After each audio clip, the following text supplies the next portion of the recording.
여러분 안녕하십니까. 정통주식 채널입니다. 11월 3일 수요일 오늘 증시가 마감이 됐는데요. 오늘 시장의 특징적인 종목 몇 개를 말씀드리도록 하겠습니다. 오늘 지수가 37포인트나 빠졌죠. 어제 미국 시장이 다우와 나스닥이 연일을 최고치를 경신하면서 강세인 거에 비해서 우리 국내 시장, 아시아권 증시들이 전반적으로 좀 약한 모습인데 아무래도 이제 FOMC 회의를 앞두고 어, 금리 인상이라든가 테이퍼링 이런 우려들이 작용한 것 같고요. 우선 업종별로 오늘 관심을 끌었던 종목들 간단히 설명을 해드리고요. 또 하나는 이제 민주당의 대선 후보는 이재명 후보로 확정이 된 가운데 지금 온 국민의 관심사라고 할까요? 국민의 힘이 일단 주요 후보들 윤석열 후보하고 홍준표 후보 요 두 분의 치열한 기싸움이 막판까지 많이 전개되는 그런 상황이죠. 이 와중에 대선 관련주들을 제가 집중적으로 매매를 하다 보면은 이 서로 어느 후보가 당선될지 모를 경우 아직 양쪽이 팽팽하게 갈 경우에 결국은 어느 쪽도 먼저 올라가지를 못하고 양쪽이 같이 빠지는 그런 상황이 되더라고요. 요즘 너무 일부에서 뭐 홍준표 우세를 점치는 언론이라든가 여론들도 있고 또 일부에서는 윤석열 후보가 그래도 되지 않겠느냐 이런 상황들. 그렇기 때문에 대선 관련주는 매매하기 상당히 어렵거든요. 그런데 그렇다고 해서 선호를 안 대자니 뭔가 좀 허전하고 좀 우리가 뭐 모르는 어떤 뭐 도박이라고 볼 수는 없겠지만요. 그래도 뭔가 나름대로의 정치적인 판단도 있고 여론의 동향도 있고 이러다 보면 어느 확신이 가는 그런 후보들이 있지 않습니까? 그 후보에 왠지 조금이라도 주식을 사서 들고 가면서 결과를 보는 그런 쪽의 호기심을 아주 자극하는 이런 상황이거든요. 그래서 오늘 제가는 여러분들한테 그런 종목들, 대선 관련주를 매매를 할 때 어떤 특정 후보가 된다, 안 된다, 이거하고는 전혀 관련 없는 얘기예요. 관련 없는 얘기인데, 오늘 주식 시장에서 제가 볼 때, 의외로, 같은 종목이지만, 특히 이제 윤석열 후보 쪽에 기존에 급등했던 종목 쪽으로는 주가가 약하고 매물이 나오면서 실적이 호전되고 나름대로 주가가 상승한 것이 별로 없는 그런 종목으로 오늘 강하게 매기가 이어지는 그런 모습들을 볼 수가 있었거든요.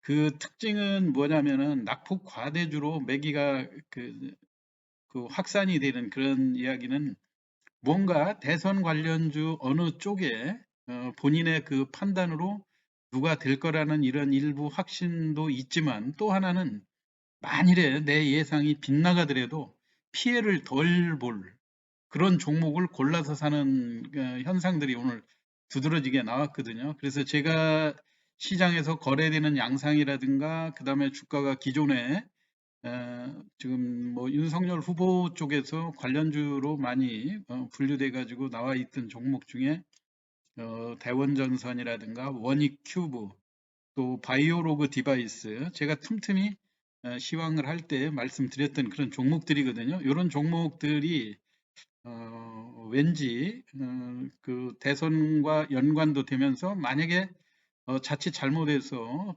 본인의 예상하고 빗나가는 상황이 됐더라도 회사의 기본적인 실적이라든가 그 다음에 고점에서 이 조정받은 폭, 그 다음에 안정적인 주가 흐름이라고 할까요? 이런 거로 볼 때 크게 설령 예상이 빗나가더라도 타격이 크진 않을 거라는 이런 판단이 들어서 이런 쪽으로 매수를 하는 현상들이 나오는 게 아닌가 이런 이야기예요.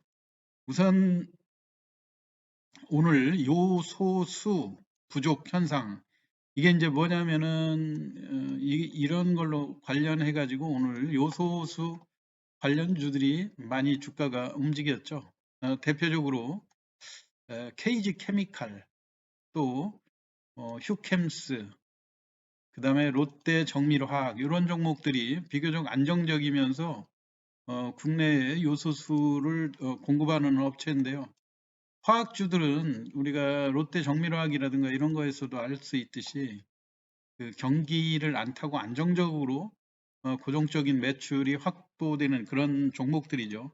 특히 요소수라고 하는 거는 우리가 요소하면 그 소변 또는 화장실 이런 데서 이제 특유의 그 암모니아 냄새가 나지 않습니까?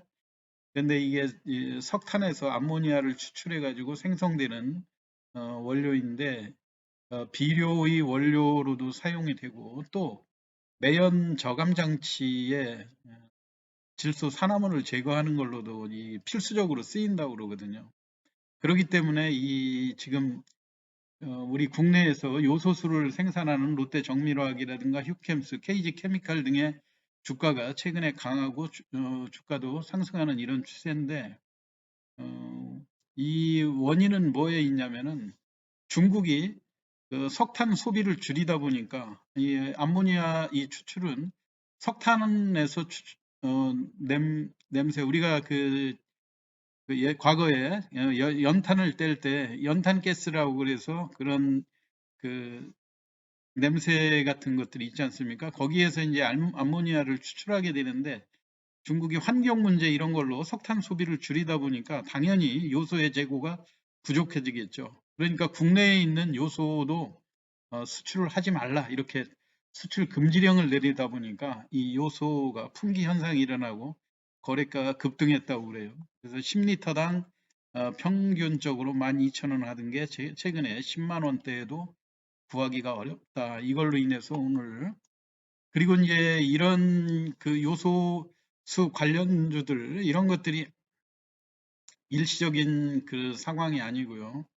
앞으로 미세먼지라든가 뭐 또는 매연 저감 이런 쪽으로 하다 보니까 요소수의 필요성은 갈수록 지속적으로 증가할 것이다 해가지고 KG 케미칼하고 주가가 최근에 이제 거래가 급등하면서 주가가 많이 올랐어요. 어제도 오르고.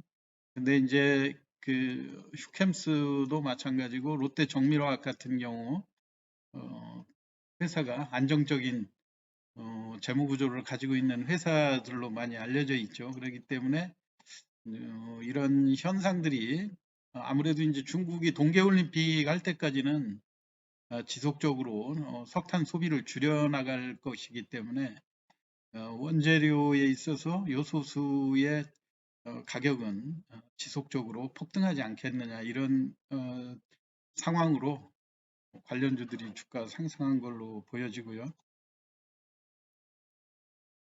그리고 서두에서 말씀드렸듯이 대선 관련주들 제가 서두에 이 저가주 쪽 뭔가 어느 두 사람 후보 중에 누구 확률은 비슷비슷하지만 이 사람이 될 것도 같고 저 사람이 될 것도 같고 우왕좌왕하지만 그렇다 하더라도 이런 그 중요한 게임에서 어느 쪽인가 본인의 판단과 여론의 동향 이런 걸 종합해서 뭔가 조금 베팅을 하고 싶은 욕구. 그런데 베팅을 하더라도 만약에 잘못됐을 때 손실을 덜 볼 수 있는 종목.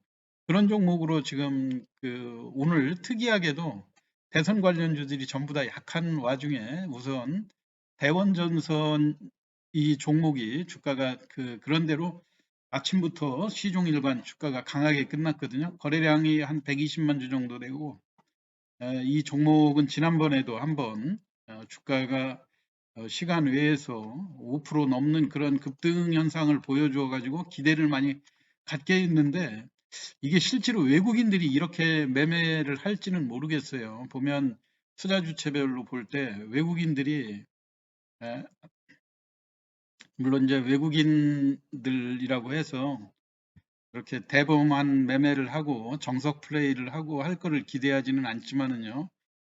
주가를 이 대원전선에서 제가 시황에서도 많이 다루고 여러분들 관심 있는 분들이 많기 때문에 가급적이면 제가 이 그 외국인들 매수가 계속해서 이어지고 뭔가 바닥권에서 상승하는 패턴이 나올 것 같을 때 말씀을 많이 드리는데요. 지난번엔 철저하게 한번 쏘갔죠. 100만 원 주가 넘는 그런 거래량에 시간에서 급등하고 시초가를 바로 그대로 매도를 하고 빠져나가는 그런 모습들을 보였어요. 이게 이제 2180원이었는데 어쩌면 시초가에 올라간 그 가격을 단 10원도 올리지 못하고 그대로 500만 주의 매도를 쏟아내면서 또 2,000원 밑으로 내려가니까 요즘 또 살살 외국인들이 또 서서히 물량을 걷어가는 그런 모습들이 또 보이지 않습니까?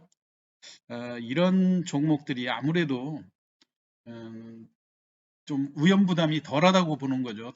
차트상으로도 그렇고, 그리고 이제 이게 이제 윤석열 관련으로 해서 주가가 3,800원대까지 올라갔다가 지금 거의 마이너스 40%가 넘는 그런 하락권대에 있기 때문에 우리가 잘 알다시피 그 대원전선 하면 어, 민경도 사회이사가 윤석열 후보하고 서울법대 동문이다 해가지고 윤석열 관련주로 많이 분류가 됐던 그런 종목이죠. 그러니까 뭔가 2,000원대 바닥권에 왔는데 이게 만약에 윤석열 후보가 국민의힘의 후보로 가면 한두 번 상한가는 갈 수 있지 않겠는가 하는 이런 기대감 때문에 또 설령 또 만일에 예상이 빗나가서 안 된다 할 경우에도 지난번 저점이 1785원이었는데 2,000원 정도의 매수해서 뭐 하한가를 간다 하더라도 뭐 한 1,500원 여기서 조금 더 내려간다 하더라도 1,500원이라 하더라도 이 회사의 기본적인 재무 가치가 있고 또 전체적으로 안정적인 그런 흐름에서 뭐 더 이상 크게 빠질 게 있겠느냐 하는 그런 매수 심리가 작용하는 거라고 생각이 되고요. 뭐 여러분들이 그랬다고 해서 제가 이 종목을 사라 이런 뜻은 절대로 아닙니다. 지금 현재 대선 관련주가 특히 국민의힘의 홍준표 후보냐 윤석열 후보냐 팽팽한 기싸움이 되는 와중에 그래도 이 좀 위험부담을 회피하면서 매수세가 그 바닥권에서 서서히 증가하면서 주가가 올라가는 모습들 그리고 외국인들이 꾸준히 매수하고 하는 그런 심리가 과연 무엇에 기인하는가 이 점을 제가 강조해서 드리는 거죠. 그건 여러분들이 판단을 해보시고 여러분도 그렇게 생각하면 좀 행동으로 뭐 옮기셔도 좋고 아니면 안 하셔도 좋고요. 그건 여러분들의 철저한 자유입니다. 그리고 두 번째는 원유 큐브라고 하는 종목이죠. 원유 큐브가 오늘 13%가 올랐어요. 역시 마찬가지로 원유 큐브에는 오늘 거래량이 많이 집중됐죠. 1,400만 주가 됐는데 물론 이 원유 큐브도 지금 김영대 감사가 이 금년도 주주총회에서 선임이 됐는데요. 서울고검 검사장 출신이기 때문에 아무래도 윤석열 후보와 같은 검찰로 한때 윤석열 관련주로 분류되면서 주가가 7,000원대까지 급등했었던 그런 면들이 있죠. 그리고 이제 아무래도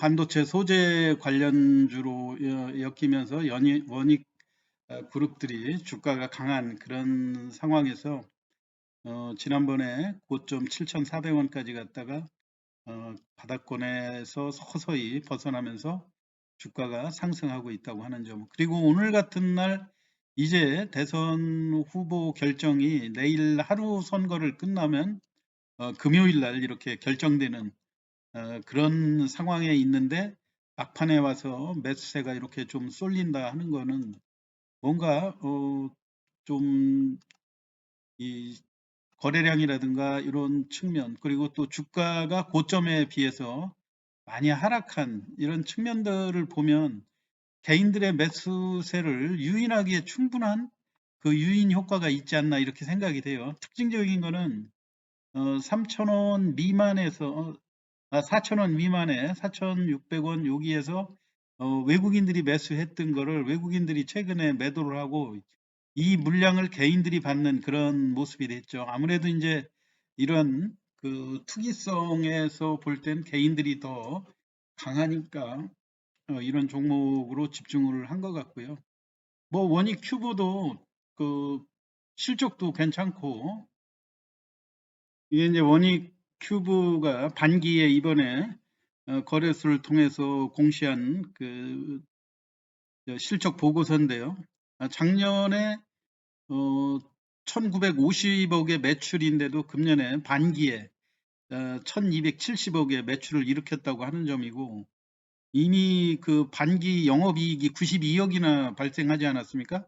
작년엔 1년 동안 일해 가지고 영업해서 34억의 흑자를 낸 거에 비해서 이번에는 반기에 이미 작년 실적의 3배 이상 92억 정도의 영업이익을 냈다고 그런다면, 뭐 이런 종목을 그 바닥권에 주가가 고점 대비 한 40% 이상 하락도 돼 있고, 또 설령 그 본인이 판단했던 종목 그 후보가 낙마하는 일이 있다 하더라도 주가가 하락한 다음에 다시 빨리 회복할 요인이 되지 않는가 해서 매수세가 집중된다고 생각이 되고요.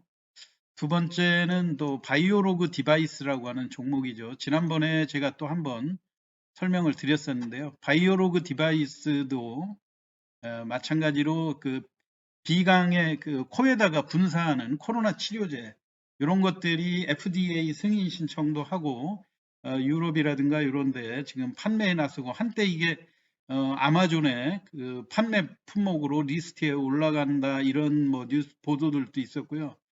이 바이오로그 디바이스도 주가가 7,000원대까지 금년 8월 달에 7,000원 고점을 기록한 다음에, 물론 이게 이제 코로나 치료제의 영향들이 많이 컸죠. 이 회사도 뭔가 실적을 내는 것이 아닌가 이랬는데, 그런 기대보다도 주가가 계속해서 하락을 하고 뭔가 보여주지를 못하니까 하락할 수밖에 없겠죠.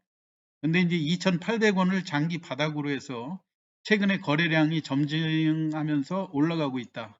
요새 최근에 이제 나오는 이야기로는 코에 뿌리는 비강 치료제인데, 이게 또 재미있는 거는 이 바이오로그 디바이스라는 그 회사가, 여러분이 우리가 이제 덕성이라는 종목 잘 알지 않습니까? 덕성이 그 지금 대선 관련주 중에 윤석열 관련으로 해서 유일하게 바닥권에서 큰 폭으로 지금 윤석열 관련주를 선도하는 종목으로 알려져 있는데요. 사실 덕성에 있던 그 김원일 사회이사가 바이오로그 디바이스로 5월 달에 이제 이사로, 상근 이사로 옮겨왔거든요. 이분도 마찬가지로 윤석열 후보와 서울대 법대 동문으로 많이 알려져 있고 현직 변호사이시고요. 그렇기 때문에 바이오로그 디바이스도 주가가 고점 대비 많이 하락돼 있고, 오늘 또 1200만 주나 거래되지 않았습니까? 그러니까 이제 뭔가 발표를 임박한 이런 상황에서 이제 조금씩 뭐 베팅하는 그런 심리들이 작용했다고 볼 수 있겠죠. 최근에 이제 거래되는 양상은 똑같이 아주 바닥권 3,000원 근방대에서는 외국인이 집중적으로 매수를 했고, 최근에는 외국인들이 하루 샀다 하루 팔았다, 이렇게 그 스탠스가 계속해서 바뀌는 그런 상황이지만, 아예 바닥권에서는 지금 개인들의 매수가 집중적으로 일어나고 있다고 하는 그런 점이죠. 그리고 이제 아무래도 코로나 치료제하고도 연관이 되고 하니까 제가 서두에서 설명드렸듯이 뭔가 심리적으로 본인한테 끌리는 후보에 매수를 했지만, 설령 실패한다 하더라도 이전 저점이 2,800원이니까요. 2,800원 밑으로까지도 또 내려올 수도 있겠죠. 그렇지만 이렇게 그 덕성이라든가 이런 종목을 사서 그 만약에 실패했을 경우 비교를 해보면 훨씬 조금, 또 그 바이오로그 디바이스나 이런 중저가 쪽으로 그 현재 바닥권에서 그렇게 많이 상승하지 않은 종목으로 매매를 하는 게 유리하다는 판단이 설 수도 있었겠죠. 그래서 이제 지금 상당히 주식 시장도 FOMC를 앞두고 상당히 좀 불안한 이런 측면들도 있지만, 이미 우리 시장에서는 개인들의 그 매수 여력이 많이 감소를 했고요. 철저하게 외국인과 기관의 의도대로 지금 이렇게 어느 순간에 장이 꺾이고 약할 듯 하면서도 외국인과 기관이 갑자기 순매수로 돌아서면 이유도 모르고 또 주가가 급등하는 일들이 계속해서 일어나지 않았습니까? 그렇기 때문에 그거는 뭐냐면 작년 연말이나 올 연초처럼 개인의 힘이 그만큼 약화됐다는 얘기예요. 개인들이 지금 시장에서 큰 그 손실을 많이 입고 하니까 결국 공매도 책임을 이렇게 돌리게 되고, 공매도도 사실 시장이 재료가 있어서 강하게 하면 공매도 치는 대로 손해날 수밖에 없는데, 최근에는 공매도 치면 칠수록 계속 이익이 되니까 이런 상황이 온 거죠. 그렇기 때문에 여러분들이 장세에서 오늘 올라갈 건가 떨어질 건가를 볼 기준에 미국 시장을 주목할 것이 아니라 외국인과 기관이 아침에 순매수로 보이는가, 또는 미국 시장이 강했는데도 불구하고 강하게 출발하는 듯 하다가 주가가 꺾일 때 보면 외국인이나 기관들의 그 매매 포지션이 바뀌어 있는 거거든요. 그러니까 그 점을 잘 보시면서 대응을 하시기 바라고요. 그리고 제일 중요한 핵심 포인트, 내일 그 국민의힘 후보 이제 그 투표도 내일 하루 정도 남았다고 하는 점, 이것도 여러분들이 관전 포인트가 될 거라고 생각돼서 오늘 비교적 위험 부담을 줄이면서 중저가 쪽으로 거래량이 증가하고 있는 종목, 대원전선하고 원익큐브, 바이오로그 디바이스 세 종목을 특별히 말씀을 드렸습니다. 여러분들께서 잘 판단하시고 매매에 대응하시기 바랍니다. 오늘 시황 마치겠습니다. 감사합니다.